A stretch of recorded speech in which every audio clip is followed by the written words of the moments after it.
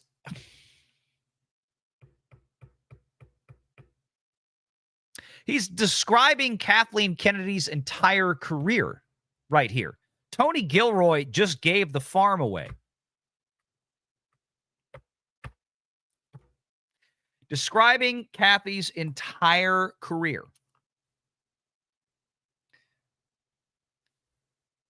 She actually gets somebody who, gets to work with somebody who is talented to one degree or another. And Tony Gilroy is a talented dude. No doubt about it. He has a vision. He knows what he wants to do. He finally figures out how to build a show. He wants to get this, that, and the other thing. And Kathy's entire job during this was just looking at him and procuring it, which is what a producer's supposed to do.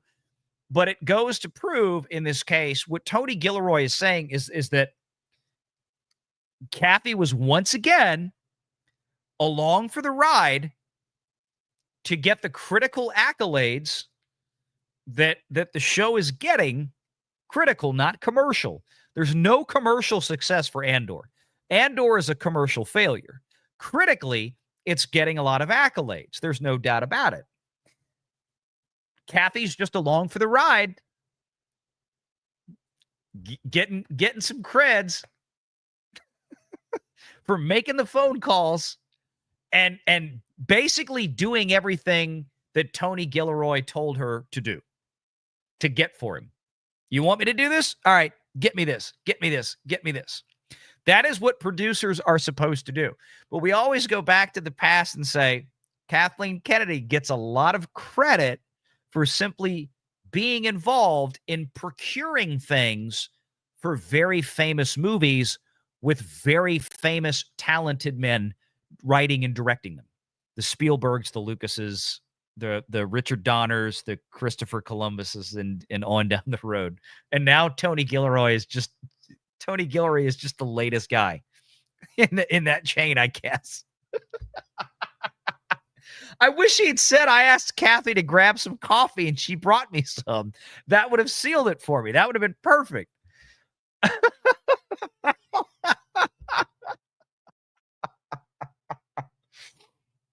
Oh, hell's bells.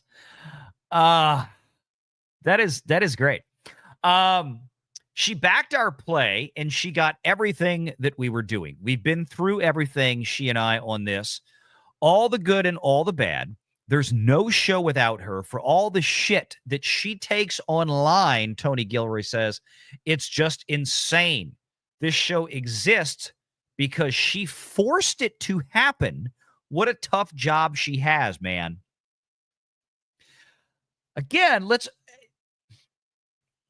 there is no show without her. Okay, she's the studio head, right? She's there to basically procure what you need. For all the shit that she takes online, it's just insane. Well, I mean, what shit has Kathleen Kennedy ever taken online? I mean, put another gay diverse woman in it. Make it more fucking lit. Okay. There's one example. What other shit has Kathleen Kennedy ever taken on? I had a dream that I was replaced by a diverse woman. Will you check under the bed and make sure there's no Disney executives under there? I promise there's not. Will you please just look and make sure Kathleen Kennedy isn't under my bed? Maybe Kathleen Kennedy has taken a lot of shit online, Tony, because she's deserved it. Because she is terrible at her job. And Andor, honestly is another perfect example of it. You have a television show that has an audience of a few million people, which is less than a lot of big podcasts on freaking YouTube out there. I mean, when you look at videos, I mean, shit, Critical Drinker and Nerdrotic and a lot of these guys. I mean, you know, 2 million sub YouTubers. I mean, we're not even talking about the ones with 10, 20, 30, 40, 50 million subs. They're getting more views on their average content or a few pieces of content than a lot of Disney Plus stuff. And Kathleen Kennedy somehow got away with spending almost $800 million on Andor. Yeah, she's bad at her job. Jennifer Salke at Amazon, terrible at her job. Terrible at her job. She was another, let's put a chick in charge of it and see what happens. Disaster. Why? Because she didn't understand the IPs that she was working with, like Lord of the Rings. Jennifer Salke's now fired. She's been fired from Amazon because she cost the company a ton of money. She spent way more money than she should have making a bunch of pet projects. Critical Drinker, as a matter of fact, had a great video on this, I think, about a week ago. The disaster that was Jennifer Salke. And you look at situations like that, and then you look at Kathleen Kennedy, and it's like, she's worse than Salke. She's way worse than Jennifer Salke when it comes to spending and piss poor business management. No business skills whatsoever, except calling people and making communications and procuring stuff. But when it comes to actual financial discipline, she has none. So what exactly, again, going back to the original question, this is why I was setting all this up. What exactly then did Kathleen Kennedy, according to the showrunner of Andor, Tony Gilroy, what did she have to protect Andor from? Well, I'm going to take a guess, and I'm going to tell you. She probably went to bat and prevented the show from being canceled when it should have been canceled right after the first season. It should have been absolutely canceled after the first season. No question. We talked about this. Because the audience for the first season was abysmal. It was absolutely abysmal. And it was one of the most, at that point, as a matter of fact, I think Andor was the most expensive show by a pretty wide margin that Disney had ever done for Disney Plus. And it had the worst audience of anything that was custom made for Disney Plus. Up to that point when it aired. There is no reason that Andor should have had a season 2. And I think Tony is telling you right here that it wasn't going to. This is what I'm getting out of this. She has protected the show and protected me and wrangled a team together. There is no show without her. This show exists because she forced it to happen. What a tough job she has. What a tough job she has. Yeah, right. Kathleen Kennedy, Tony, gets to fail over and over and over and over again, and she still has a job. Kathleen Kennedy has the easiest goddamn job in Hollywood. All she has to do is sit there and spend other people's money with no consequences whatsoever, and fails at it over and over. That's what I'm getting out of that paragraph. That's what I'm reading. This is Valiant Renegade's opinion. You guys out there in the chat, if you have a different read on what Tony is saying here, given everything that we know about Kathleen Kennedy from the last several years, her entire tenure as the head of Lucasfilm at Disney, I'm not sure what else I could infer from this. I really don't know. I really don't know. What else am I supposed to think? Put another gay diverse woman in it. Make it more fucking lit. That is the legacy of Kennedy. So what else would she be protecting Tony from? And this is the point when you're Disney Plus and you're struggling for years to try to find a way to make a profit, right? Need a profit, need a profit, need a profit. Got to turn a profit. Finally getting some profit. Oh, crap. Along comes Andor. What have we been talking about? The effects that Andor is going to have on this fiscal quarter. That whole $400 million, whatever the spend was that they're going to attribute to season 2, they're going to have to take that off this quarter, right? Ironheart's coming up next. You know they got a lot of money sunk into that stupid thing. I would imagine, you think about this, when that show, when they were trying to get a season 2 off and running, at the time, would that not have been when Chapek was there? Was it maybe Bob Chapek who was trying to stop a season 2 from happening after seeing the audience that it had? Wasn't it 2022? When was Andor season 1? Or was that after? Somebody tell me real quick. I suddenly forget. Or was it 23? I think it was 23. It was after season 2 would have been, yeah, they would have started that after Chapek left. I believe it was 23. But here's the thing. In the first place, you got to imagine in 21, when this is going on, right? 21 coming into 22. You know, a guy like Chapek's looking at this by the beginning of 21. This was like, okay, well, this is a lot of money for a Star Wars show on Disney Plus. We're paying less than half that, a third of that, to do a Mando season. Why are we spending $300 million on Andor? And then maybe Iger came back and pushed the button and said, okay, let's go. For the second season, at least. And maybe Kennedy fought for it, but look at what she got. It's another one of these pet projects. Remember the one Blood and Bone that Kathleen Kennedy had? She acquired the rights to this artsy-fartsy project that had nothing to do with Lucasfilm. And then basically she wasn't allowed to proceed with it because she was effing up everything at Lucasfilm at the time. She couldn't get any project to actually move off of, home plate. She couldn't even get 5 feet down the baseline towards first base with any single Star Wars project that wasn't under the tutelage of Jon Favreau or even, animated wise with Filoni. No movies. No.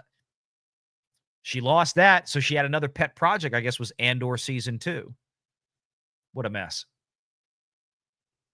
Has George Lucas seen Andor? I don't know. Not even rumor-wise. I've only spoken to him once after Rogue One. I spoke to him on the phone. He was congratulating us, but no, I never met him, never talked to him about it. I don't know. I kind of have a feeling that George is maybe he watched something like Andor. I think George is completely checked out from Star Wars like the rest of us. I think George Lucas is about as interested in Disney Star Wars as the rest of original Star Wars fans, as the rest of us normies out there. The overwhelming vast majority, the 80% of Star Wars fans or whatever it is now that have completely checked out. Long ago checked out. That we're done.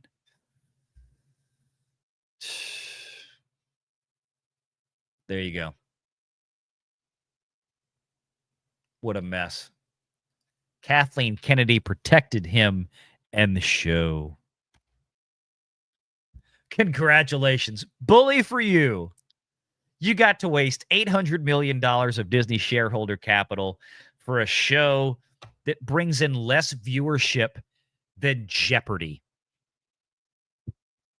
than Judge Judy. I'm not even kidding. Go look at the Nielsen ratings. Judge Judy has like 5-6 million people watching that show in this country. What does a season of Judge Judy cost? Like probably not even $1 million of production.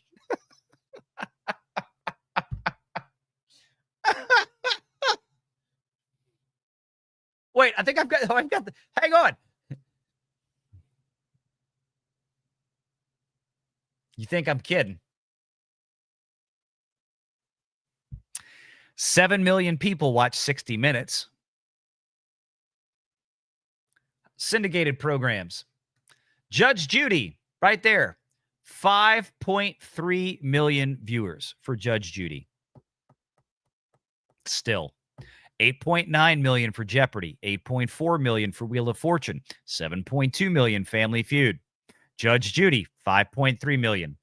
Yes, again, Judge Judy has more people watching than Andor.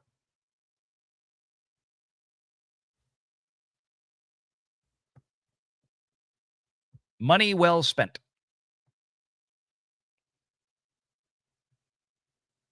Andor might have as many viewers as Entertainment Tonight, Inside Edition, and Dateline. 400 million for season 2, bro.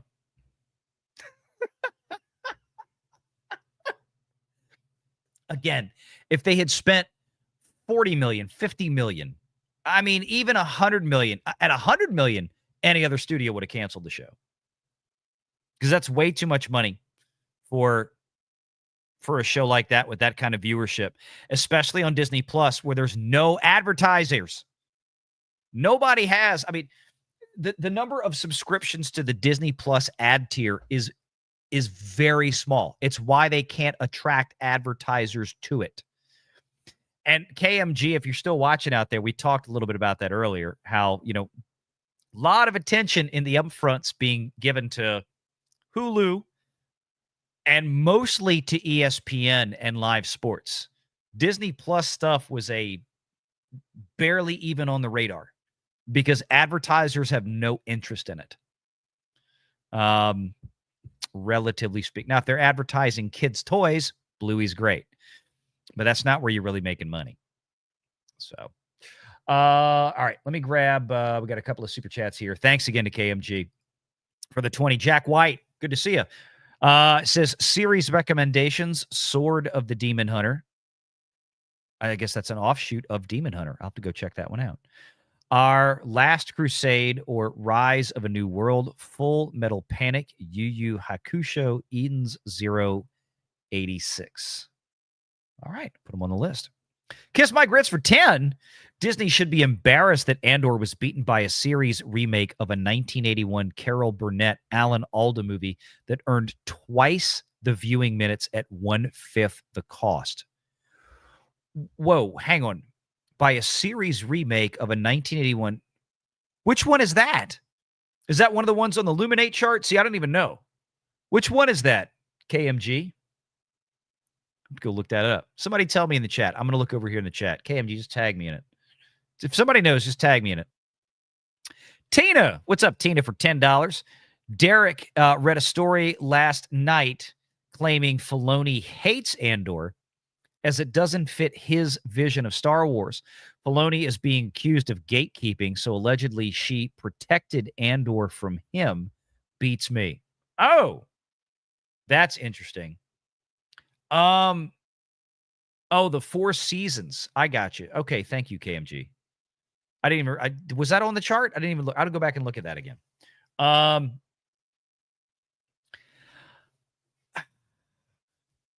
To me, I don't know. It doesn't make a lot of sense, though. I mean, maybe. Why? So at the time this show was being put together, at the time Andor was being put together, Dave Filoni was pretty far down the ladder. I mean, this show was being put together before COVID. They even said that in the article, right? They were talking about this right after Rogue One came out. They were planning for Disney Plus. Dave Filoni was a nothing burger at that point, by and large. Dave Filoni, if anything, at that point was buried deep in Mando stuff with Jon Favreau and whatever else he was doing over there, and Clone Wars Season 7 and Bad Batch and all this stuff. Dave Filoni didn't take the executive creative director role until years after this show was put into motion. And even still, Kathleen Kennedy's still his boss. She wouldn't have to do anything. She would just make the decision. There's nothing that she would have to defend or stand up for or fight for. In that case, Dave Filoni is her subordinate. I think it really boils down to what Disney was looking at from a standpoint of the cost of the show in the very early heady days of Disney Plus. I think that was probably the biggest factor. And especially, and I'm thinking it maybe had more to do with a season 2. Originally, they envisioned 5 seasons, right? They wound up doing 2. They cut and run on the other 3. So it was probably a matter of maybe even getting as much money as they did for season 2 to finish it, because it is a ton of money for this show. That's the only thing I can think of. I mean, Kennedy was able to fight to get money for, stupid crap like The Acolyte. Carlos Gomez in the Disney Treasury opened up the lines of credit at the British banks that they have, like they do for all of their UK productions. And hey, $300 million to do The Acolyte. And look, the sad thing is The Acolyte brought in more viewers than Andor. I mean, it's true. Disney reported it. Acolyte got 11 million global views in the first, week or 5 days? Release plus 5 or whatever it was. Disney still hasn't reported any viewership data for Andor. I promise you, if Andor was a rebound, if they were getting more than 11 million views, if they were getting more than 10 million views in a week globally, if they were going back and approaching, Ahsoka was the high watermark in terms of what Disney reported. It was the first show that Disney ever self-reported, 14 million views after 5 days.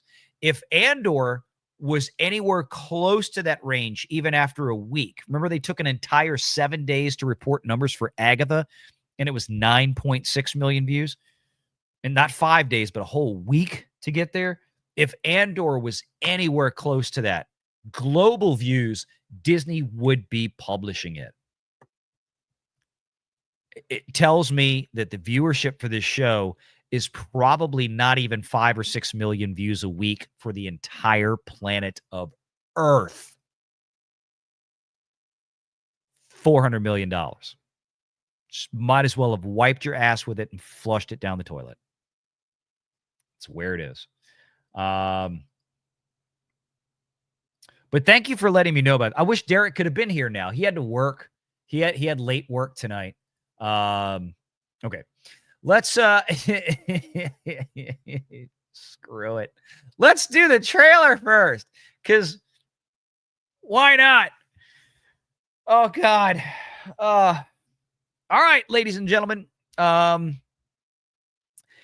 If you have not gotten your fill of Black Girl Magic, if you have not gotten your fill of Disney DEI, if you have not gotten your fill of race, gender swapping, and all that kind of good stuff, stay tuned. We have the pièce de résistance. We have Ironheart, right? Cannot wait for that. I can't even keep a straight face with this half the time. Yeah, we get Ironheart. I'm going to go ahead. I'm going to pull up the trailer. I'm going to back it out into the same YouTube window. I guess I might as well. Wow. The trailer dropped for this today like a hot turd. So let me pull it up. I forgot to mark it because I had a number of trailers and stuff I kind of wanted to enjoy tonight, but I know we're not going to have enough time. So let's go ahead and watch. We've got... God, please tell me the comments are on. The comments are still on. Thank you. Thank you. Thank you, 8 pound, 6 ounce baby Jesus. The comments are still on. I'm probably almost certainly going to get copyright hit for this. So your thoughts and prayers and super chats. Much appreciated out there. So let me hang on a second. Let me make sure this is all the way up. All right. We'll get smacked for this. I really don't give a rat's butt. But we've got to watch this. Who wants to watch this? I want to watch this. I've had to suffer through this once. This is well, it is what it is. Ladies and gentlemen, Disney Marvel's next $200+ million failure. Right here, a show that has sat on the shelves of a Disney janitorial closet behind the toilet for the last 3 years because Disney apparently was too embarrassed to put this out until they couldn't hold in this wet turd anymore. Ladies and gentlemen, I present to you Ironheart. Of course, look, as a Ryan Coogler production, we can't criticize anything in this trailer. We cannot say that we don't like something in this, because if you say you don't like Black Panther, or if you say that you didn't really care for Sinners all that much, and that it was really, really overhyped by critics, then you are a racist, of course. You're a racist. So we're going to be racist today. Hello?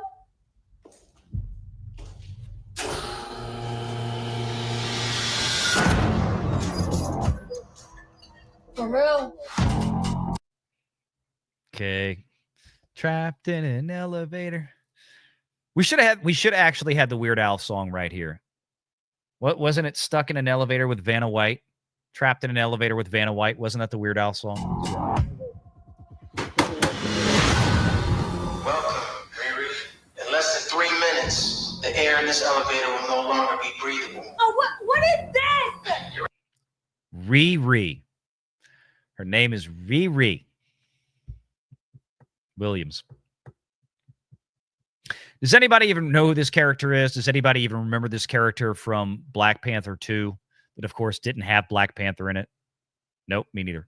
Riri, you'll suffocate and die unless you break into the device on the floor. Can we just end the show real quickly and just have her suffocate and die? That would, I'd watch it. Or you find a gas mask. Good luck. Screw this.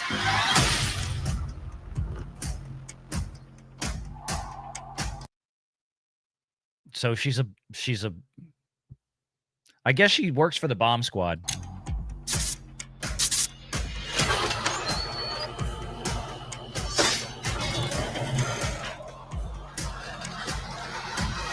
I heard Riri Williams was a genius. You might have heard wrong. So you in or out?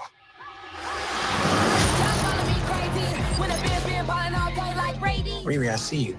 I see you. I think we can all see where this is going.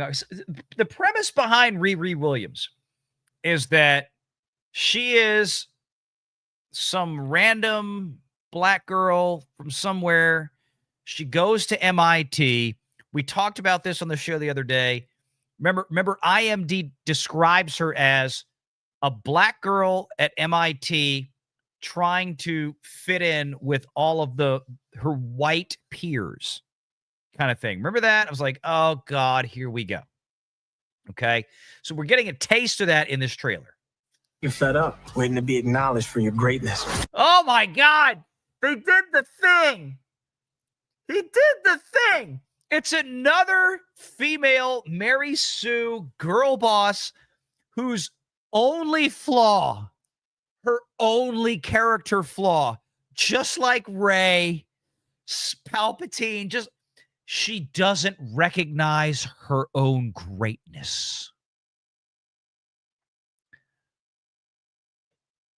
What lesbian feminist Catwoman is still sitting around writing this type of shit?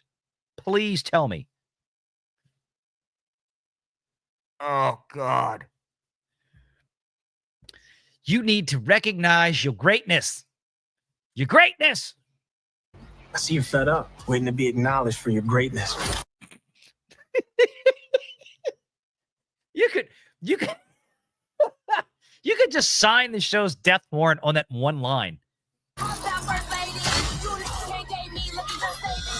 You are not the So she goes dumpster diving. Okay. So we, again, just to remind everybody, we have the Walt Disney Company who created their own black female Iron Man ripoff character, right? Nothing original here. We're just going to replace the white guy with a younger black woman.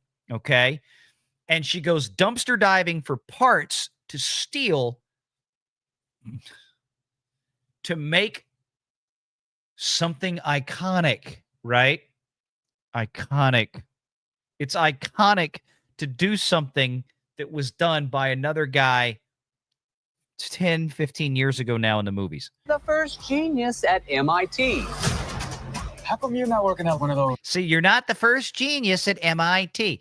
So again, you know, Hollywood's envisionment of a stereotypical nerdy white male teacher. Again, Disney's own description is a black girl trying to fit in with white students at MIT. I'll go back and we'll pull up the IMDb description again. Those fancy tech firms. After my internship abroad, I want to build something undeniable, something important, iconic. Oh, she said the word. She wants to build something iconic. She winds up building here. Spoiler alert. She builds the same thing that Tony Stark did 15 years ago. But it's iconic because she's black and a girl, I guess. The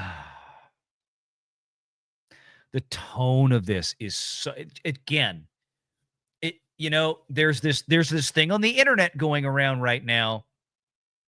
This what's the black fatigue, right? I've been seeing this pop up, and it's something that black folks were using, and then it's kind of migrated over, and now white folks are using it to talk about being fatigued by certain behavior. I have a feeling, this is just my guess, that the whole black fatigue thing going on right now around Twitter and whatever else, probably going to get a little bit more exacerbated by this show. Fortunately, almost nobody is going to watch this show, so maybe it won't. I can give you the tools to help you carry out your vision.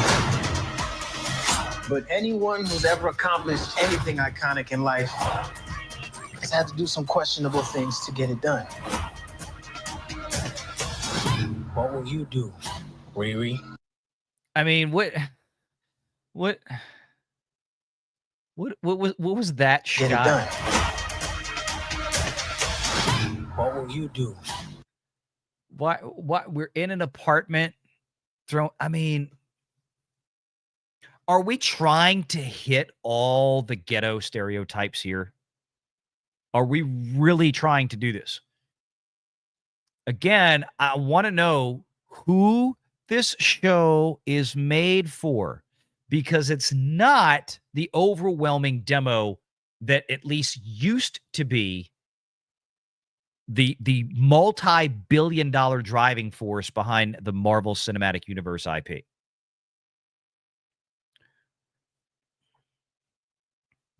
Which were guys that look like me. And really guys. I just feel like they're trying to... This is another one of these shows where, again, this came from the Stories Matter group. I guarantee. The whole creation of the Riri Williams Ironheart character in the Disney comic books. She wasn't a real legitimate Marvel character. She was created long after Disney bought Marvel. And this was part of the Disney's Stories Matter group, where they were pushing a lot of really hardcore DEI stuff to get into everything. And the problem was everything gets built out in a very stereotypical fashion, right? They didn't create, they could have created a black character that wasn't ghetto based, which is distinctly what she is designed to be, like another stereotypical thing.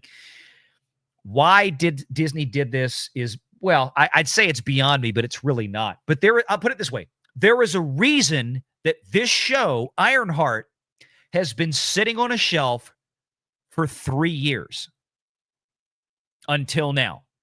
Finished. Principal photography for this show was done 3 years ago in June of 2022. Why have they been sitting on it this long? Gee, I wonder.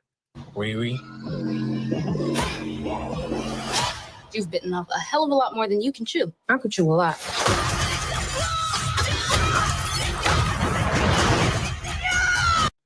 That's iconic. Great. You built an Iron Man suit. For all I know, you could have stolen Mark 44. After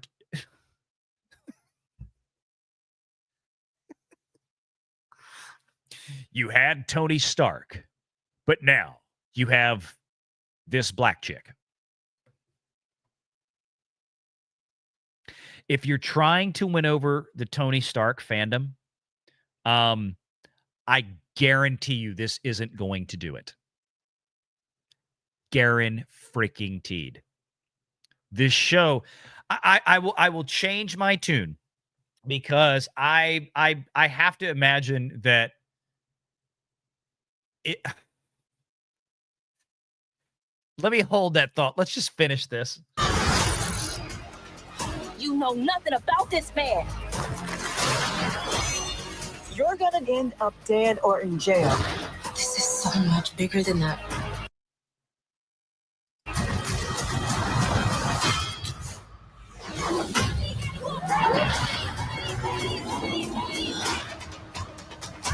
Okay, here's the thing.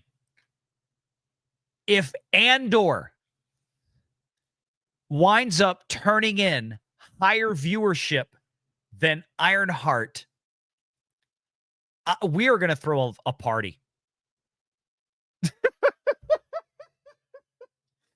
If this show gets higher viewership than Andor, we're going to throw a party. Because either way, it doesn't matter. Both scenarios are freaking embarrassing.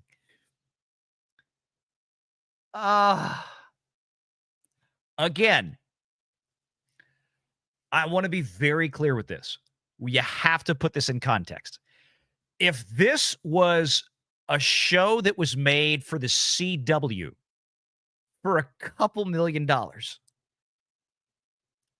again, I'd be like, it'll probably be fine. It'll be fine. There is no way in hell. And this is a 6-episode miniseries. And again, this is a show that allegedly was supposed to be theatrical first, then a Disney Plus. There's no way this show is coming in, I don't think, with less than a $150 to $200 million budget. Probably $200 million budget. Don't forget the carrying cost. This show has been sitting on a shelf for 3 years. If Disney was just spending 5% a year, just 5 in interest, in carrying costs, we're talking about 5% a year on that's $10 million a year in interest costs on this show. There might be another $20 or $30 million of interest that is just accumulated somewhere in the books for this.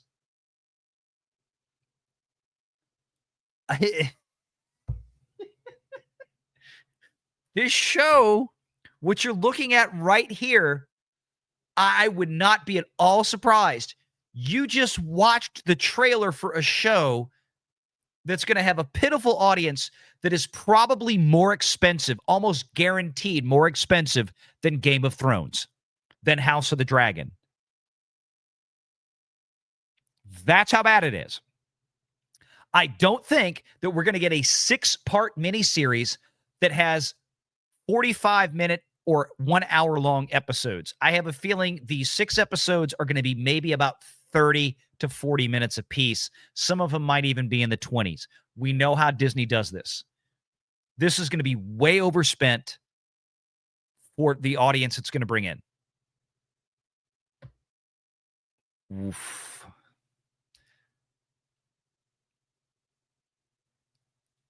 Yikes. Yeah, and Disney, of course, is touting the fact that this is a Ryan Coogler produced, but I don't think he had much of anything to do with the actual show running at all on this. But yes, they're trying to use that name right now to grift off of Sinners. The thing is that I don't know. I mean, you really break. I mean, look, Sinners is doing fine at the box office. Don't get me wrong. It's really legged out well. But consider the fact that a lot of people out there are spending $15 per movie ticket. You start really doing the math. I mean, $15 per movie ticket. You're talking about you need a big audience for a show like this to justify this kind of budget, because there's no movie ticket revenue coming in for it, and there's certainly not going to be any ad revenue. This is just going to land like a hot turd on Disney Plus. That's it. That's it. Let me bring up some of the related articles to this, because that's some of the things that I really kind of wanted to dive into, because some of this stuff is pretty funny. So this happened. Get my screen back up here, switching the windows. So this is from Marvel, believe. This is this is on marvel.com. So this is the horse's mouth. Ryan Coogler breaks down the Ironheart trailer. The executive producer, so not a showrunner, but he gets EP credits because he brought the character in, I guess, to Wakanda Forever and whatnot. So, okay. Unpacks the scrappy optimism of Marvel's new show launching on June 24th. Remember that date, June 24th. There is a distinct reason the Walt Disney Company did that, and I'm going to explain. It cannot be overlooked. Riri is ready for takeoff. The first trailer for Marvel's Ironheart is here, reintroducing the brilliant young inventor Riri Williams. Dominique Thorne first brought her character to life in 2022's Black Panther Wakanda Forever, which is the same time they were filming this show. But here we are 3 years later. Now Riri is stepping back into the spotlight, suiting up for her own 6-episode series on Disney+. To celebrate the trailer's launch, executive producer Ryan Coogler sat down with Marvel for a sneak peek. The show has energy to it, he says. I think people will take to that scrappy optimism and that desire to persevere. Set after the events of Wakanda Forever, Ironheart follows Riri as she returns to Chicago, determined to build a state-of-the-art iron suit and make her mark on the world. Her time in Wakanda has left her more eager than ever to pursue her dreams. Okay. I related to it personally, Ryan Coogler explains. I've been that kid in a college dorm room in a town different from the town I came up in, trying to make a name for myself. As Riri returns to Chicago, she's surrounded by a colorful squad of characters, featuring a bunch of people that nobody's heard of. But in time, Riri discovers that her new ally might be hiding dark secrets. Okay. Ironheart head writer Chinaka Hodge and executive producer Zoe Nagelhoot. Okay. We're particularly interested in the clash between science and magic. Riri is definitely in a conversation with street-level shows like Daredevil, Ryan Coogler says. You've got characters trying, both heroes and villains, to make do with what they have. Then you combine that with Cosmic Marvel, characters who would be at home in Doctor Strange or WandaVision. That mix of street-level Marvel and magic Marvel is a pretty crazy combination. And he does talk a little bit about it in this piece, but Coogler says that Riri is not taking over from Tony or following in his footsteps. Instead, she's eager to forge her own legacy. But she's stealing Tony's shit and making a Tony Stark Iron Man suit. Make those two things make sense, Ryan, because they ain't making sense. It was very quickly realized, Coogler says, that she was her own character in her own lane. There's a difference between Riri and maybe a Captain America or Black Panther, where a mantle is being passed.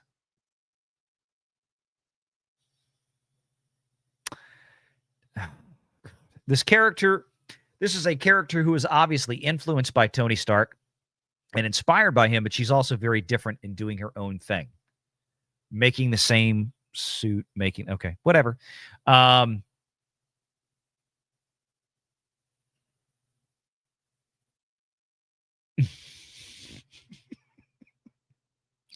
can't.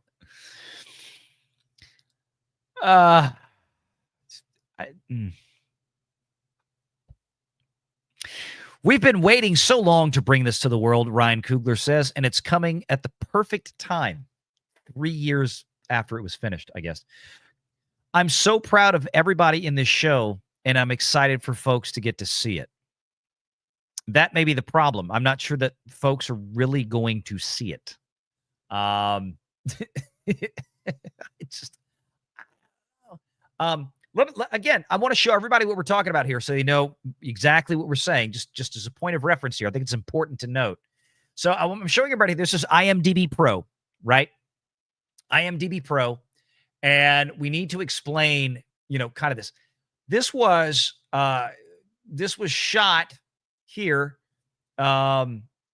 Pre-production began January of 2021. Again, pre-production began January of 2021. Started at the same time or even before Wakanda Forever, the second Black Panther movie. Filming began June 15th of 2022. So summer of 22, this started filming. Post-production began, and it wasn't that long. Look, June to October. So July, August, September, 4 months, not super long for a television show like this, but it's only 6 episodes. Post-production began October 21st, 2022. So this show completed principal photography 3 years ago. Okay? Filmed here in the States. That's where we are. This is what we're talking about. Now, let me show you the episodes. Again, let's go back to the description we showed. Riri Williams, this is from Disney, a brilliant MIT student, creates her own high-tech suit of armor that she stole from Iron Man, inspired by the legacy of Tony Stark, as she navigates the challenges of being a young Black woman in a male-dominated field. There it is. And the classroom is full of white kids. You got the white teacher and everything else. So you see what they're setting up. Again, so this show is already disconnected from the core Marvel audience which is mostly demographically white dudes. Okay. And look, a lot of white dudes showed up to go see Black Panther, including me, because you had a charismatic actor and a character that was introduced in spectacular fashion in Captain America Civil War. We haven't gotten that here with Riri Williams. And again, when you put this on top of all of the other swaps that we've gotten from Marvel, I mean, we've got Girl Hawkeye. We've had Girl Thor. Now we're getting Black Girl Iron Man. We've got Ms. Marvel, Captain Marvel. You've got the Black Marvel, whatever her name was, that came out of WandaVision. The Black Girl Marvel that came out. So they've been pushing this more and more and more female. The audience is gone. This is not going to get anybody else in the door. This is not going to help. Okay? Not at all. And I just don't see this really getting any better from that perspective. And I wanted to see, I think I had one other bit and piece here that I wanted to discuss with this story. That might have been it. But the key thing is this. Let's go. I think they have here. Okay, so they've confirmed, you see the first episode 1, episode 2, episode 3, all airing June 24th. Now, right now, they're showing episodes 4, 5, and 6 as airing, weekly. So July 1st, July 8th, July 15th. Now, why drop 3 episodes on June 24th? Well, pretty simple. First of all, you're going to desperately need to bang away at the charts because you want this to chart on Luminate. You want this to chart on Nielsen. Disney has had a very piss poor track record of any type of substantive success with any of these major expensive Disney Plus shows that involve Marvel or Star Wars, especially ones not named Mandalorian or Loki, right? Everything else has been far, far, far downhill from there. Okay. This is probably going to turn in. I'm betting it's probably going to do better than Echo, which that is not a high bar to get over. Okay. Echo's about the worst thing they've ever put on Disney Plus in terms of viewership for a Marvel show by a landslide. But it probably should do better than that. I don't think it's going to do as well as Agatha All Along, which that wasn't even that great. I mean, 9.6 million viewers around the planet Earth after a week is not very good for a show like that. It's not terrible, but it's not great. This is probably going to do worse. So I would not expect Disney to put out any numbers on this. You put it out on June 26th because the fiscal quarter ends on June 30th. What is Disney trying to do right now? What have we been talking about earlier in the show? Disney is desperate to try to keep profitability increasing on paper with DTC, with streaming, right? If this is indeed a $200 million TV show, which I have almost no doubt that's probably what it's going to come back close to, okay? And we'll never know, unfortunately, because it was shot in the States. But look at the CGI. Look at what they're doing in the show. It's an Iron Man suit. This is not a cheap show, okay? Agatha All Along was a visually kind of a cheap show, and they did it a lot cheaper. Ironheart was done way before Agatha was a thought in that regard. This was given a full-blown Marvel production. This was shot on location in Georgia, in Chicago. So this is not shot on the volume like Mando or Book of Boba Fett. This was not $120 million show. This is probably going to push 200. Like I said, especially with the interest cost of holding this thing for 3 years. Disney is going to take, let's say, half of it, right? Half the show comes out before June 30th, and the other half of the show comes out July 1st and after. Basically, what Disney is going to do here is they're going to take the cost of the show, which is probably retarded. It's probably $200 million. And they're going to straddle it over the hump of 2 fiscal quarters. So they'll take half the write-off for this show, or half the expenses will be amortized into the second or the third fiscal quarter ending June 30th, and the other $100 million will be taken in the 4th fiscal quarter. Because Disney, think about this.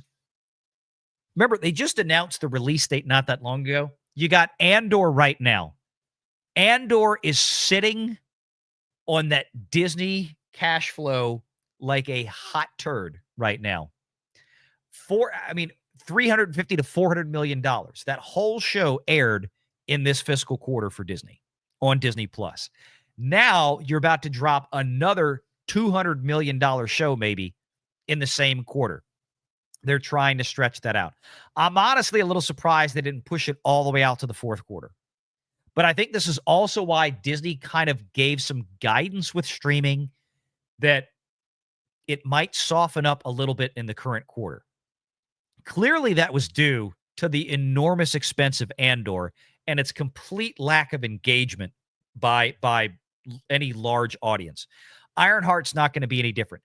So instead of trying to eat it all at one time, I think they broke it up. I don't even know what they have coming out between July 1st and October 1st. But I'm assuming part of this was they had to get this out, number one. And think about all of the Disney movies that are going to be hitting Disney Plus from July 1st to October 1st. All the stuff right now. Think about Lilo and Stitch that's about to come out. That's going to land in that last quarter for Disney. Think about the other summer movies like Elio. All that's probably going to land on Disney Plus. They're going to have a lot of expenses, ledger entries, journal entries on Disney Plus, negatives, big negatives, when all this stuff hits Disney Plus from the theaters, and they've got this thing sitting in the middle of it. I think this is so they can cushion the blow. I think they're straddling it over 2 quarters so they can cushion the financial hit, because I don't think that Disney is expecting anything positive to come out of this in terms of viewership. I really, really can't. I mean, y'all can tell me if I'm wrong. I don't think I am on that one. I don't think the show is really going to pick up any kind of significant audience on this one. But let me go back to, I think I had an article that went with this. Got to find it here. Let's see.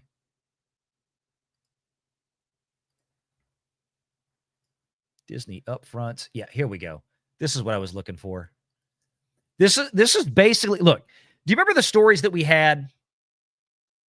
Let me do this real quick. Frame this up, and then I'll switch over to this story. Do you guys remember the stories that we had a couple of months ago when Snow White came out and Disney was talking about, or the articles were talking about how Disney was just ready to get Snow White over with? That's what's happening with this show. That's almost absolutely what's happening with this show, with Ironheart. Marvel reveals its first trailer. Excuse me. Marvel reveals the first trailer for its long gestating Ironheart TV show, but its rumored episodic release format has got me worried. It should. Marvel has released the trailer for Ironheart, but while it looks like a fun time, sure it doesn't. I'm more concerned about the conjecture surrounding its rumored episodic release schedule. This is from Tech Radar. The teaser, which you can view below, arrives just over a month before Ironheart lands on Disney Plus. We previously learned that the official launch date in October of 2024, with the series set to air June 24th in the US and June 25th in the UK. Ironheart will also launch on these dates in other nations and territories. Goes through, the trailer and whatnot, talks about this kind of thing. But we know how long this thing has just been stuck, and it's finally here. Why I'm worried about Ironheart's reportedly unique episodic release structure. Intriguing as Ironheart's science versus magic story looks and sounds, does it though? I'm concerned about speculation concerning how the episodes are released. Ironheart was revealed that it would receive a 3-episode premiere, which would ordinarily be surprising in its own right. Not really these days.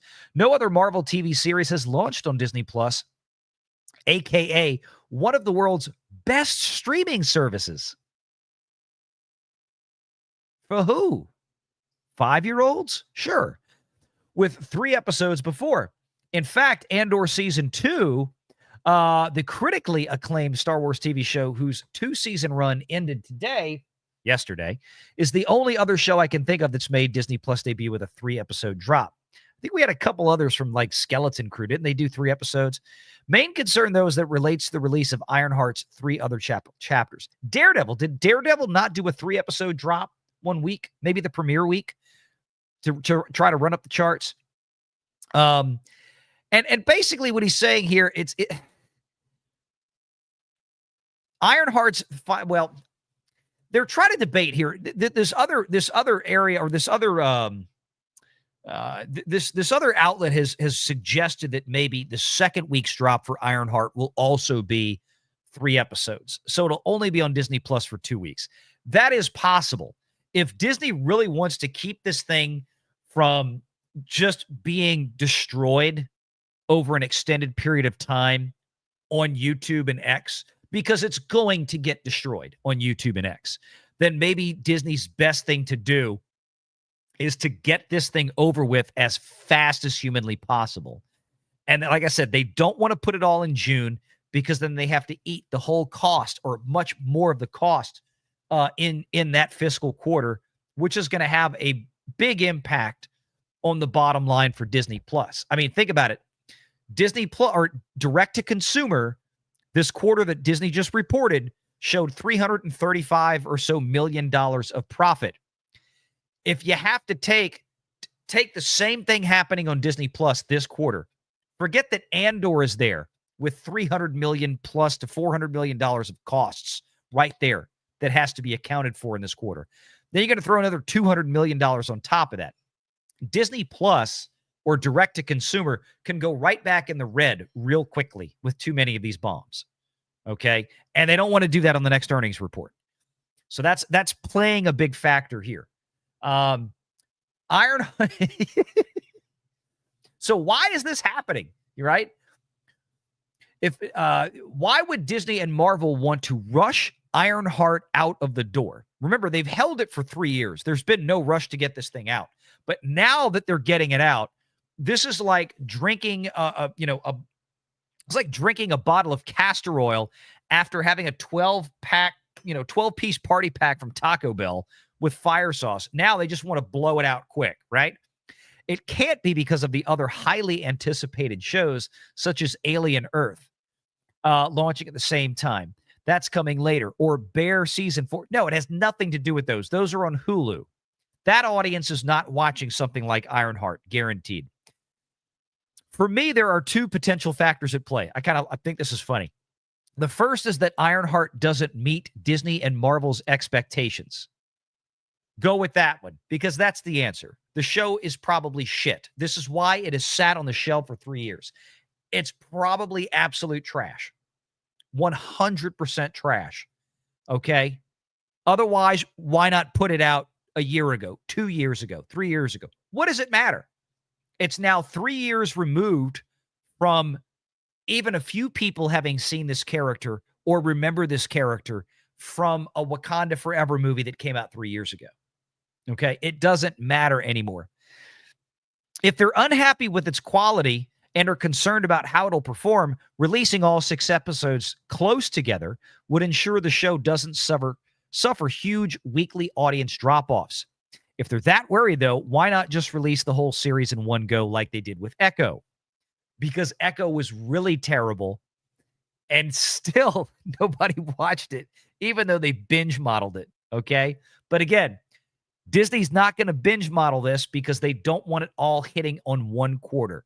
That really tells me, unlike Echo, which probably was a relatively inexpensive show, it should have been. There was nothing to it, right? Ironheart has a lot of post-production, a lot of VFX. It's an Iron Man flying around fighting suit, okay? It's going to have a lot of post-production tooling. It tells me that the expense that Disney allocated to this is just onerous, and they didn't want to take it at one time. That's it.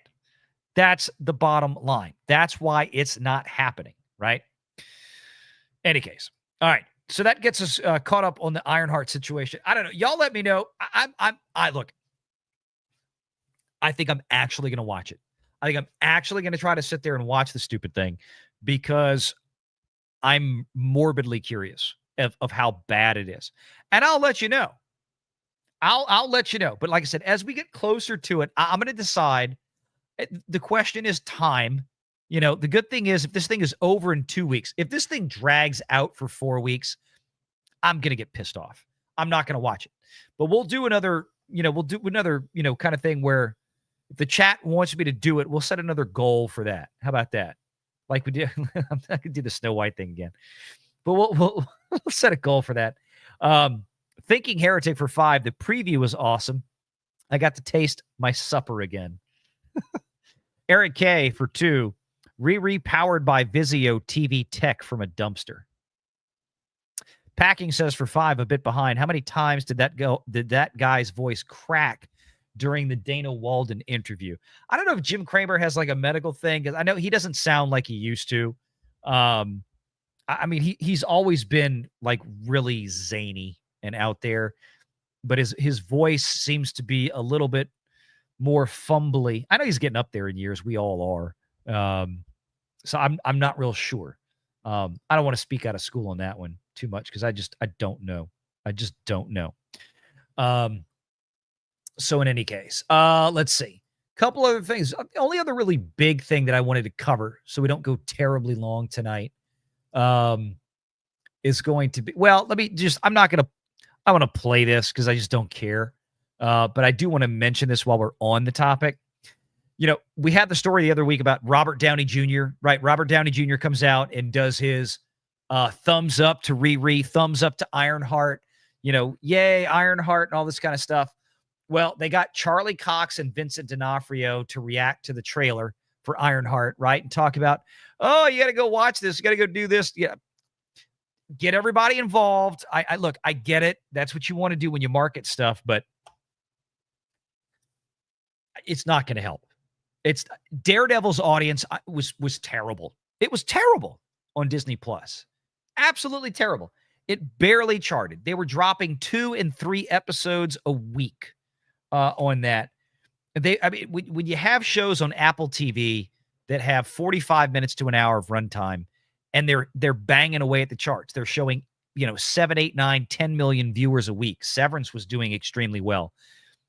Daredevil probably wasn't even getting 2 million. I think it was getting maybe the same as Andor. And this was one of the biggest shows on Netflix. And it just kind of goes to show you how badly Disney has broken the Marvel brand, because you can't even get people to show up for Daredevil anymore. But one of the last things I kind of wanted to cover was get back over to it. I think we had this because I listed this and I wanted to get time to get to this. If I can find the right slide. Wanted to talk a little bit briefly about Ubisoft, and I'm going to talk more about this Sunday. I was hoping to get Craig here for this tonight. I may on Sunday see if I can get Craig and Endymion to stop by. I just did not have time. I want to get a gang here to kind of talk about this earnings report here from Ubisoft. But Ubisoft did have their quarterly earnings report, and wouldn't you know it, Assassin's Creed failed. It did. Assassin's Creed Shadows. It really did compare to a lot of the games in the past.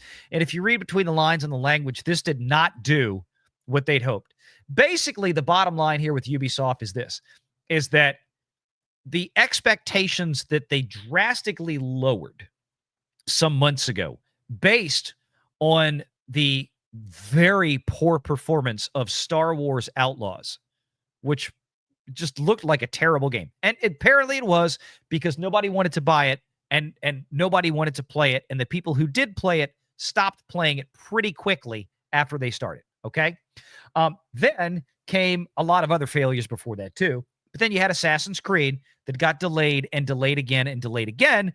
And they finally released it with about 10 days left in the fiscal quarter that ended on March 31st. Now, so what's important to note about here? Okay, this is the slideshow they presented, and it's pretty. I wish Disney would do stuff like this. They don't. Basically here, net bookings, total revenue, right? Down 20% year over year. That's pretty harsh. That's pretty harsh. They made 20% less revenue this fiscal year than they did last fiscal year.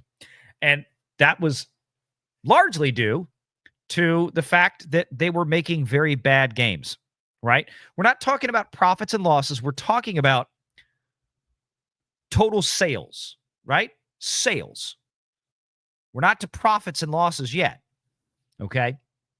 You got digital revenues down 20% year over year, okay?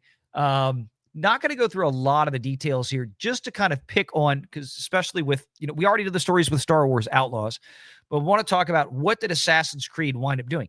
Remember, if Assassin's Creed had performed well, even though it only had about 10 days in this fiscal quarter, well, then they should have hit, you would think, the upper end of their annual projections, but they really didn't. They really, really didn't, okay? Slightly, net bookings of 1.85 billion, slightly below objective. So they didn't even hit the really crappy revised guidance that they had given before, okay?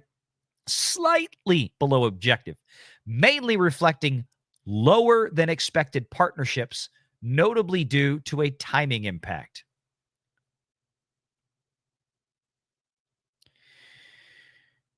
Yeah. Operating income in line with guidance. Remember, radically reduced guidance that they had because of how poorly their suite of games performed. Thanks to wokeism, DEI stuff that people didn't want. AC Shadows. Now, this is the key.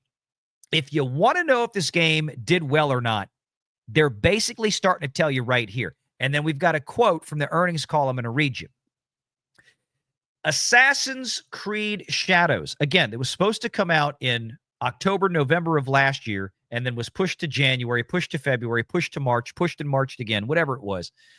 Prompted very strong praise from players. Okay.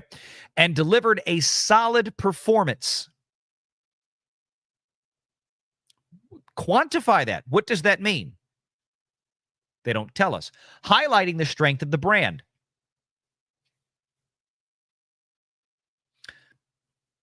How many did you sell? You have the data up to date. How many have you sold? How many copies? How many people were playing it? What kind of revenue you got from it? Very strong praise from players. So like IGN gave you a 9. That's what we're going with. Okay. But what does that mean for money? What does that mean for revenue? Profit. This is a for-profit company. Where's my profit? Delivered a solid performance. Again, no quantification there. Okay, let's see if they give us any more color as we go around here. Solid activity and engagement metrics across console and PC. Playtime and session days broadly stable year on year. Stable. You added a huge new game. You had other huge games that you canceled. You added supposedly, or what were supposed to be, huge new games like Star Wars Outlaws. Huge new games like Assassin's Creed. When's the last time a new Assassin's Creed game came out? It's been several years. It shouldn't be stable, broadly stable. You should have had a huge boost. You should have had a notable uptick with all the stuff. The big Star Wars IP, the big AC IP. Where's the uptick? Don't tell me stable. Okay. Assassin's Creed and Rainbow Six branch each sustained around 30 million active players for the 4th consecutive year. Again, where's the new players? Where's the new engagement coming in for AC? You've released a brand new game for it. What about Star Wars? Oh, it's not listed because it did badly. I forgot. Far Cry, other brands, strong community. Okay, all that sounds good. Can we get, they talk about this this subsidiary spinoff bringing in China, also known as Tencent, into owning a new portion of the subsidiary spinoff. That's going to be coming, I think, later this year. I don't think that's completely done yet. A lot of cost reductions. They've laid off 3,000 staff. They probably need to lay off a lot more. We've talked about recently, like with Expedition 33, which I love. I've been playing it. Has a much smaller core of people, staff that was involved in making that game for a far smaller budget than what Ubisoft is spending. And it seems to be a far more enjoyable and beautifully made game that people are really talking about game of the year. Now, they go through a lot of the other particulars here. I'll cover more of this, maybe Sunday. I don't think there's a whole lot in there talking about where they're going in the future, more open world experiences. But you know what's not in here? There's not a lot of data, right, on the game. There's not a lot of stuff on AC Shadows. Is there anything maybe that Ubisoft said somewhere that would give us some kind of indication, right? Is there something in something else from today? Well, they did do an earnings call, right? And they talked about some things there. Let's see if we can piece this together. Let's see if there's anything in here.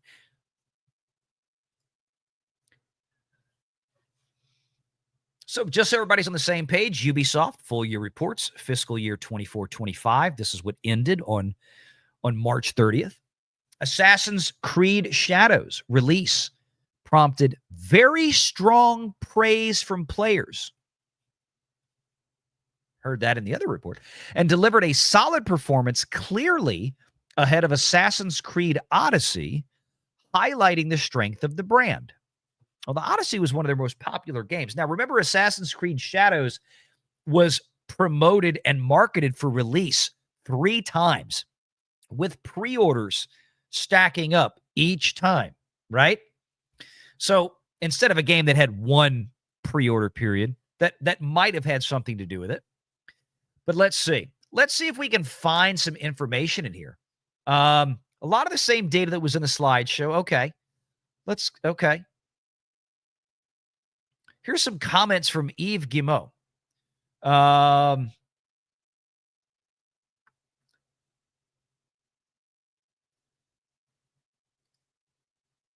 Talking about AC Shadows launch. Let's see. There was a comment in here, I believe. Oh, let's see. Here it is. Here it is. Let's see what this says. Some comments in here. Some executive comments in the earnings report. Assassin's Creed Shadows launched on March 20, delivering the second highest day one sales revenue in franchise history. Now, remember, they were selling a lot of these. I don't know about previous AC games, but they were selling $80, $100, $150. Remember how many times people paid, like in some cases, $150 to get the early 72-hour access, and that was before it got delayed. So they had some real high-end premium stuff. I don't know if they had in the past. So that probably had an impact on the revenue. They didn't say copies. They said revenue. Second only to AC Valhalla and setting a new record for Ubisoft's day one performance on the PlayStation Digital Store. Player sentiment has been overwhelmingly positive, with an average score of 91 across first-party stores, reflecting the game's excellent quality. To date, consumer spending has clearly outperformed Assassin's Creed Odyssey, with the player count also outperforming. There's some updates on that, though. Players have logged 160 million hours in Assassin's Creed Shadows, underscoring its engaging gameplay and the enduring appeal of the franchise. Now, wait a minute. What I wondered is, to date, consumer spending has clearly outperformed Odyssey, with the player count also outperforming. To date, meaning like up to and including March 14th, right? What has me curious, and again, they spent a lot more money, it seems like, on AC Shadows than they did Odyssey. And Odyssey was from several years ago, and they were charging more money on average, I believe, for AC Shadows than AC Odyssey. And they're also, I guess, doing in-game purchases. I know weren't they doing some in-game purchases or something like that? Maybe they did that on the old games too. What has me curious, 160 million hours. I had to ask myself, okay, wait, hang on. 160 million hours. The game has been out 2 months. And people that play this kind of game usually get it and they get buried in it, right? And they play it for a week, 2 weeks, 3 weeks, and they finish it, right? So a lot of these things probably finished. So what is the average play time for a game like this? What's the average amount of time that a person would spend to run through Assassin's Creed Shadows and complete the game? Remember, we're not getting any, they didn't say that we've sold 10 million units, right? 10 million units would be $700 million of gross revenue, minus the cuts that the PlayStation Store would take, licensing fees, Target, Walmart, GameStop, everything else. Let's say they net out maybe around $50 a copy for something like that. Maybe less, because I know PlayStation, they take their piece. right? You got to pay to play. You got to pay to be on the platform. It costs money. There's no exclusivity, but you got to pay the PlayStation Store. Usually it's about 30%. Let's say they wind up with about $50, so that's about $500 million, right? They'd be rolling in it right now. Maybe they would have made all their money back for production and marketing, because this game has still got to have about $100 million marketing budget. But they don't say how many copies were sold, right? Like, remember Warner Brothers celebrating the launch of Hogwarts Legacy? They're like, dude, we sold 10 million copies of this game in the first 2 weeks or whatever it was. It was some obscene number. But 160 million hours. Okay, so do a little math. Okay, just kind of like we do with streaming, right? Let's do a little math. How many hours does it take to complete Assassin's Creed Shadows? Well, I have an answer for that. According to, I want to make sure I give you the website. I believe it is, I just looked this up. Howlongtobeat.com. I just found this. I just Googled, how long does it take to finish Assassin's Creed Shadows? Main story, 32 and a half hours. If you do side quests with it, 60 hours. Completionist, I don't know what that means, 87 hours. And I know that's relative, right? But let's go on the low side. 40 million. 40 million, right? Or 40 hours. Pardon me. Let me back up. I'm getting ahead of myself. Let's say that the average play for Assassin's Creed on it, I mean, it has 40 hours. Okay? You completed the main story and you did a couple of side quests, not even nearly all of them. You're at 40 hours of gameplay. Well, Yves Guillemot is telling us that Assassin's Creed Shadows to date, as up to May 14th, when they release this report, has 160 million player hours logged. If every player has played just an average of 40 million, okay, well, then that means that there's 4 million copies out there. 4 million players in total. And some of them signed up, or a lot of them signed up for that $17 a month Ubisoft subscription thing. Played it, finished it, dumped it. We talked about that before. Gamers do this. Fat Steven, our wonderful thumbnail artist, has talked about that before. Okay? Sign up, dump it. He did that for Star Wars Outlaws. So, I mean, I'm not going to sit here and be unfair and say everybody was a completionist. That's unreasonable. Let's just say that everybody's finished the main story quest at 32 and a half hours. At 32 and a half hours with 160 million hours, that means about 5 million people have played AC Shadows. If memory serves, that's less than half of what was it, Odyssey or Valhalla got in terms of number of players or copies sold, because they didn't have the subscription service back then. And, you know, they didn't have these. I don't see where this game is. If again, it's one of these things. If you set the bar where you start reporting what you actually did, this is how many copies of this game sold. This is how many copies of this game sold. And then you stop doing that, it's going to raise eyebrows. And people say, Craig of the Stuttering Clan. Yes. Yes, Stuttering Craig. I called him earlier, and one of the kids had sports ball tonight. They were busy. We're going to try to get him on Sunday, though. But it's like Disney, right? They report Ahsoka. They report Acolyte. They report Agatha. And then they stop reporting altogether. They don't tell you what Skeleton Crew did. They haven't opened their mouths about Andor Season 2. Why? Well, it should tell you one thing. The viewership for it is atrocious. We're not getting number of players. We're not getting copies that are sold. We're not getting how much the game is made, which, look, to be fair, I don't expect Ubisoft to come out there and say, this is how much revenue that we brought in on this one game right now while it's still ongoing. They don't have to do that. But to at least say this is how many copies were sold digitally or copies on the PlayStation Store or this or that. But we kind of have a rough idea, right? Because we've seen some of these things. Not that one. Wait, I've got to find this. Because I believe it had been reported. Let me find it. I have a window for it. Yes, there it is. Of course, as soon as I navigate away, it's the next screen I bring up. Okay. This is from, and I Googled this today. This is from Tweaktown. Again, I just look up, hey, what's going on with Assassin's Creed Shadows? What are the player numbers? And my screen is freaking out. Here we go. Assassin's Creed Shadows now has less players, or I guess they mean fewer players, than Odyssey.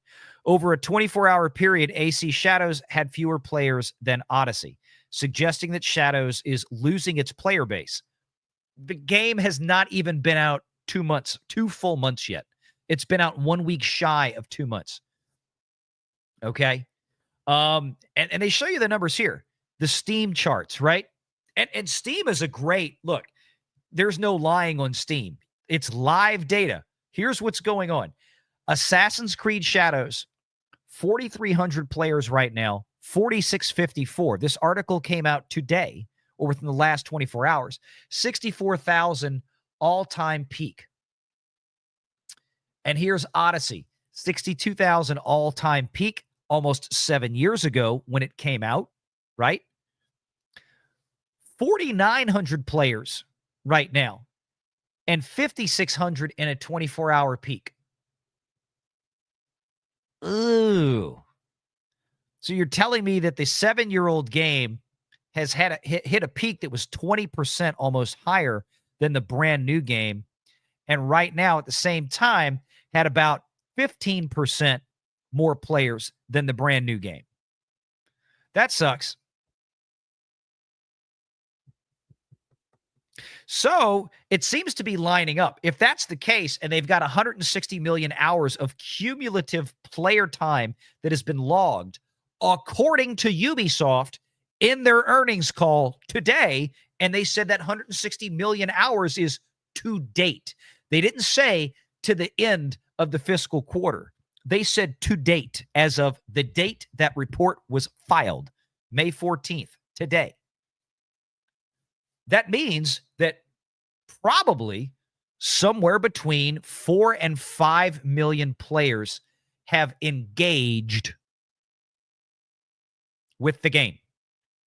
Either buying a copy, paying $70, $80, $90, $100, $150, whatever, or on a Ubisoft subscription service for $17. I don't know. We don't know. But what we do know is Ubisoft earnings sucked. Which means this game, while it probably almost positively performed better than Star Wars Outlaws, because again, just like Echo on Disney Plus, the bar for Ironheart is not that high.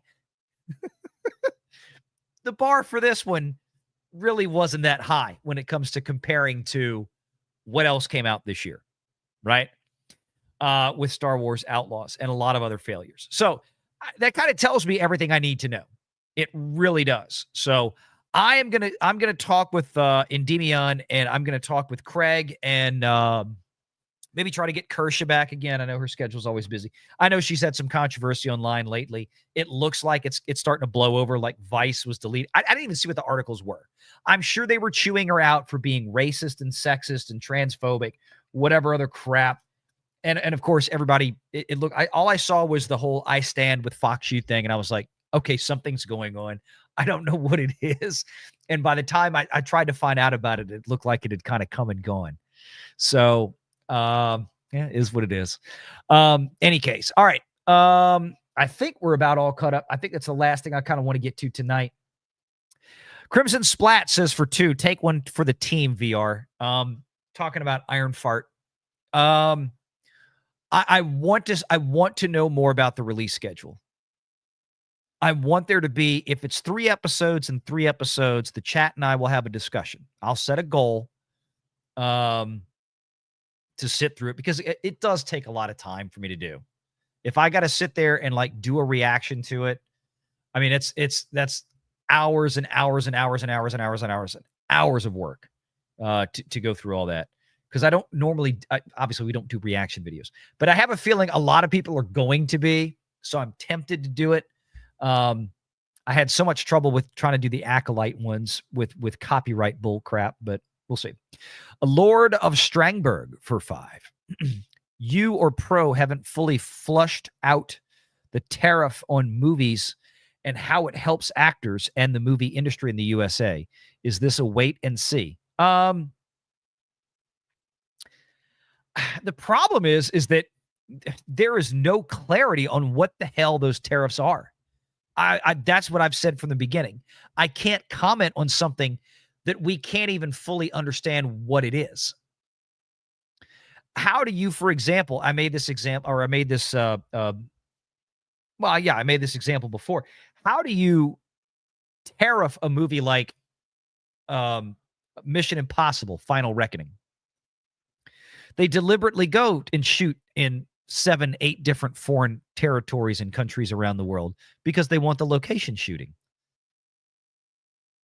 How do you, why would it be fair to tax or tariff something you're going to, and again, I'm not saying that's what Trump wants to do in that instance. My point is that all we know is Trump made a statement that said, you know, he was going to do 100% tariff on movies that, you know, if we're producing American films overseas and then bringing them back in. What does that mean, though? Are we talking about Universal using Illumination Studios, using French labor, leaving it over there because they don't want to contend with a bunch of effing unions, labor unions in Hollywood? And they don't want to spend $200 million to make the same movie that they can do over there and probably do a better job for 120. The problem with that is that the reason that studios are doing it is because of the unions. You have to get rid of the unions. It's really a California problem. It's a union problem. That's why they're going to do it. But other than that, it's going to be because they want to shoot. Hey, we have a scene. We need to shoot this in Paris. We need to shoot this in London. We have to shoot this in Prague. We have to shoot this in Morocco, in the desert. How do you tariff that? Why would you? I just don't understand about it. And there's nothing to comment yet. Big Blue Horses for 2. Keep shining that light on the profit and losses. SIG for life. There you go, baby. Hillis Mallory for 5. Hey, VR, checking in. I think Final Destination new film will bring out theater goers, or just take average take of mid-range, 50 million. Oops, sorry, I didn't mean to do that. I don't know. Is that this? No, it's not. Is it this weekend or the next? No, I know it's not next weekend. Is it this weekend? Final Destination's this weekend. I've got to look. I've got to look and see what the tracking looks like for that sucker. I've neglected to do that. I would love to see it do 50 million. It can't be that expensive of a film. And that's why they make those. I'm going to look on that, Hillis. I would think, look, 50 million. Are we talking global or just domestic? I would like to think a Final Destination movie would be able to pull 50 million domestic. I think in this day and age, that's certainly reasonable. I've got to go back and look at what the last ones did. The last ones, I don't remember. I don't think they were that good. I saw the first Final Destination and I think the second one. And I think they made like 3 or 4 since then. And some of them went, I think, straight to streaming or video or something. I don't remember. Domestic, Hillis. Yeah, I think 50 million is reasonable. This one's supposed to be, or fingers crossed, that it's a lot better. We'll see. Mac for 2. Nobody 2. Best trailer of summer. I saw it. I thought it was awesome. I wanted to talk about that tonight. We don't have time. Hillis for 2. Put it in a SC. There was a VTuber drama with Cinder. Put it in a super chat. There was a VTuber drama with Cinder. I guess that was the dude from Vice or something, I don't know. I don't keep up with the drama because it's absolutely so stupid. And Kershaw wasn't the drama. The drama was coming from the other people, piling on Kershaw. So, and somebody said, are you going to send us to Rasmussen? Yeah, I should, huh? It's been a while since I sent some people over to our buddy Mark Mitchell. I need to get him back on. I need to get back on the getting guests on the show bandwagon. That's been my fault. End of the school year, I have been super, super busy with work, like real work. And I just did he really, Rio? The Vice guy got outed as a sex pest. Well, why am I not surprised? Why am I not surprised? All these people are freaks. What do you expect? I mean, genuinely, what the hell do you expect? All right, let me back up here to the studio. Let me see if Mark is running. Probably is by now, I would think, right? Let me go here and let me fix the.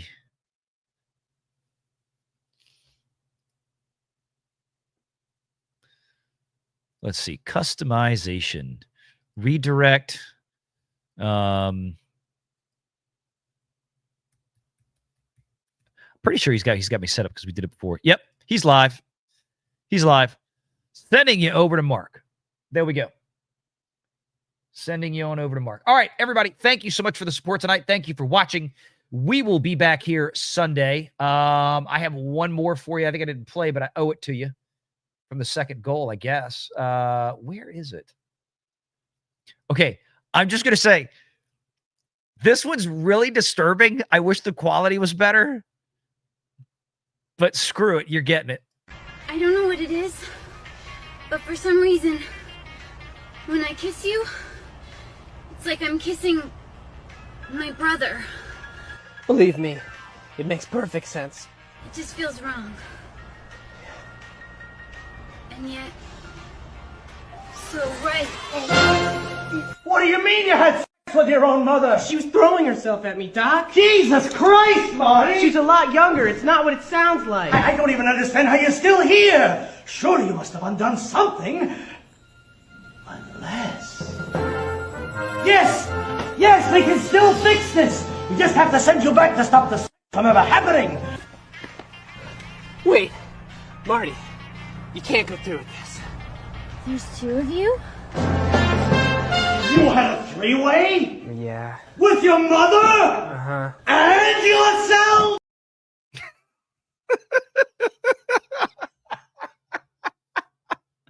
I'm sorry. It's just, oh, God, it's terrible, but it's so much fun. All right, everybody, get out of here. Go see Mark at Rasmus and make sure you tell him Renegade Raid. Take care.